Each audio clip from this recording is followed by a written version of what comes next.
23,73 millóns de euros. Esta é a contía que o proxecto dos orzamentos xerais do Estado pro 2022 recollen para avanzar nas obras da autovía A57, coñecida como a circunvalación de Pontevedra. Iso sí, esta contía destínase ao treito Vilaboa a Hermida xa en execución, pero que acumula importantes retrasos. Preocúpame que aparece esa primeira fase que está executándose desde Vilaboa a Hermida, pero logo aparecen cifras moi escasas para, digamos, a segunda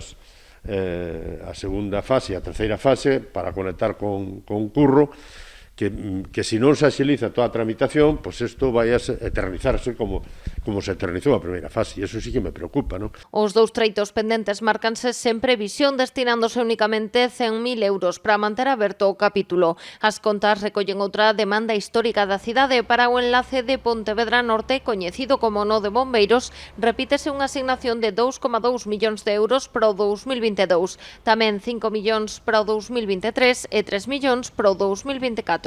Eu o que quero é que ese nudo de bombeiros, que primeiro resolvería a salida do Ponte dos Corrientes, a entrada directa na autoestrada, resolvería tamén os accesos peonís desa zona de Pollo e da Barca hacia Pontevedra, cunha ampliación desa ponte que hai en riba da autoestrada.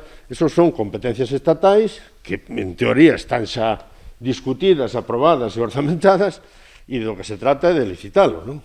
Coñecidas estas asignacións, dende o Concello agardan que se fagan efectivas e que do papel pasen a ser investimentos reais. Ahora, eu levo moitos anos de alcalde e sei o que pasa cos orzamentos, non? Que aparece recollido nos orzamentos moitas cousas que ao final non se executan, non? Entón, neste sentido, teño que decir que nós vamos a intentar que, efectivamente, sexa efectivo esa recollida de orzamentos para as necesidades básicas de Pontevedra, que se executen axilmente. As contas contemplan tamén 1,7 millóns de euros para a segunda fase do Paseo Marítimo a Marín. Ademais, retrasan ata o 2023 o investimento forte para a reforma do antigo edificio de Facenda na Praza da Ferrería. Para o 2022 só se reservan 100.000 euros, que no 2023 pasarán a ser 2 millóns e outros 3,5 millóns para o 2024 e o 2025. A intención é convertelo na nova sede do Arquivo Histórico Provincial de Pontevedra.